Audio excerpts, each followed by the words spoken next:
Municipal ఎన్నికలు తరంకొస్తున్న తరుణంలో ఇందూరు గడ్డపై ఆయా పార్టీల నేతలు అలర్ట్ అయ్యారా? బల్దియాపై గెలిపే లక్ష్యంగా యాక్షన్ ప్లాన్ మొదలుపెట్టారా? ఎలాగైనా మేయర్ పీఠాన్ని కైవసం చేసుకోవాలని పట్టుదలతోటి ఉన్నారా? గెలుపు గుర్రాలను వెతికే పనిలో పడ్డారా? ఆశావాహులు చాలామంది ఉండడంతో సరైన అభ్యర్థులను ఎంపిక చేయడం ఆ పార్టీలకు సవాల్గా మారిందా? పురపొరలో వివిధ పార్టీల బలాలు ఏంటి, బలహీనతలు ఏంటి? Watch the story.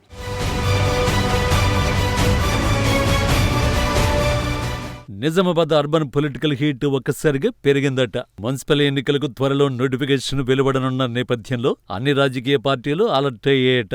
ఎవరికి వారు ఎన్నికల కోసం పార్టీని సిద్ధం చేసే పనిలో పడ్డారట.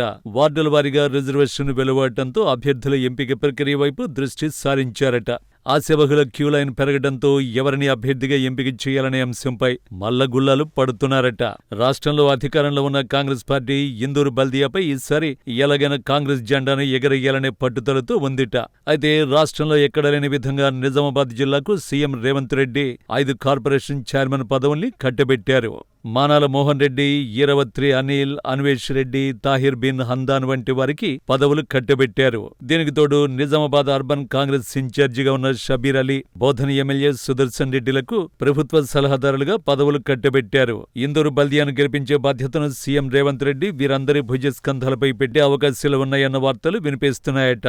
ముఖ్యంగా టీపీసీసీ చీఫ్ బొమ్మ మహేష్ కుమార్ గౌడ్ జిల్లాకి చెందినవారు కావడంతో ఇందూరు బల్దియాను గెలుచుకోవడం కాంగ్రెస్ పార్టీకే కాదు, వ్యక్తిగతంగా రాజకీయంగా మహేష్ కుమార్, సుదర్శన్ రెడ్డిలకు చావు రేవో లాంటిదనే అభిప్రాయాలు వ్యక్తమవుతున్నాయట.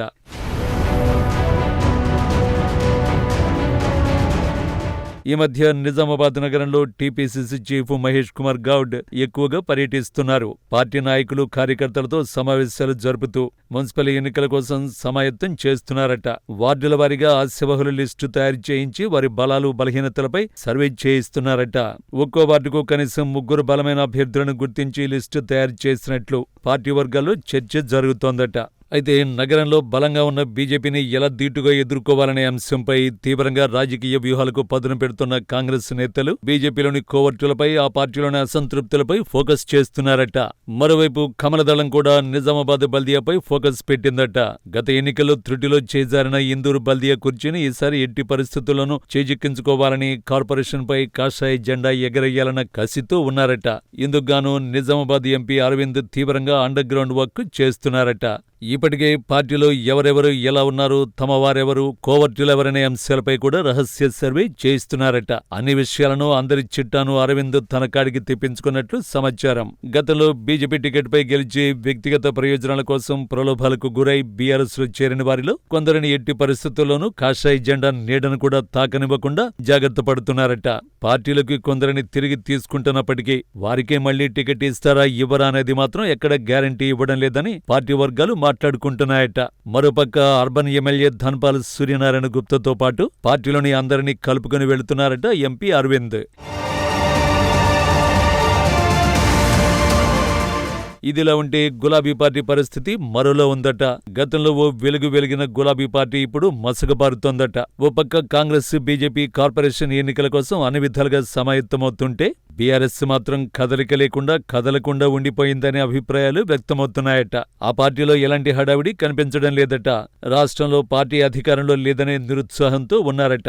మరోవైపు అర్బన్లో ప్రస్తుతం బలంగా ఉన్న బీజేపీ, కాంగ్రెస్, ఎంఐఎంల మధ్య తామెక్కడ నిలబడతామనే అభద్రతతో ఉన్నారనే టాక్ వినిపిస్తోందట. ఇప్పటి వరకైతే ఆ పార్టీలో ఎలాంటి కదలికలు కనిపించడం లేదట. అర్బన్ మాజీ ఎమ్మెల్యే బిగాల గణేష్ గుప్తా, మాజీ నుడా చైర్మన్ ప్రభాకర్ రెడ్డి వంటి వారు సైలెంట్ గా ఉంటే, ఆ పార్టీ జిల్లా అధ్యక్షుడు ఆసన్న గారి జీవన్ రెడ్డి పార్టీకి జవసత్వాలు నింపే ప్రయత్నం కూడా చేయటం లేదట.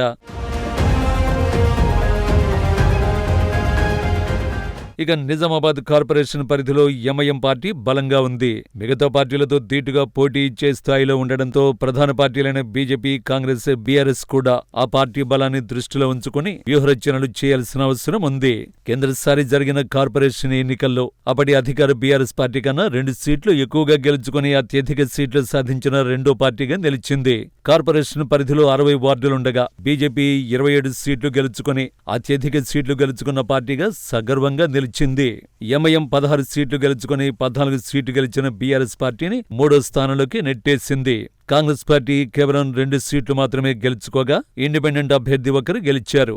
బీజేపీ ఇందూరు బల్దియాపై జెండా ఎగరేసేందుకు విశ్వ ప్రయత్నాలు చేసినప్పటికీ బీఆర్ఎస్ వ్యూహాత్మకంగా వ్యవహరించి ఎంఐఎంను కలుపుకోవడంతో బీఆర్ఎస్కు చైర్పర్సన్ పదవి, ఎంఐఎంకు వైస్ చైర్మన్ పదవి దక్కే. ఈసారి కూడా ఎంఐఎం అదే దూకుడు కార్పొరేషన్ ఎన్నికల్లో ప్రదర్శించి అత్యధిక స్థానాలు గెలుచుకునేందుకు సైలెంట్గా పనిచేస్తోందట. ఈసారి జరిగే ఎన్నికలు బీజేపీ వర్సెస్ కాంగ్రెస్ అనే రీతిలో జరగనున్నాయి. ఓ రకంగా మహాయుద్ధాన్ని తలపించే విధంగా నిజామాబాద్ కార్పొరేషన్ ఎన్నికలు జరుగుతాయని రాజకీయ పరిశీలకులు అంచనా వేస్తున్నారు. గెలుపు కోసం అన్ని పార్టీలు చెమటోడుస్తాయని, ఏ ఒక్క అవకాశాన్ని కూడా విడిచిపెట్టకుండా పోరాడతాయనే అభిప్రాయాలు వ్యక్తమవుతున్నాయి. మరి బల్దియాపూర్లో ఏ పార్టీ గెలిచి తమ సత్తా చాటుతుంది, ఏ పార్టీ ఇందూరు మేయర్ పీఠాన్ని దక్కించుకుంటుందో వేచి చూడాలి.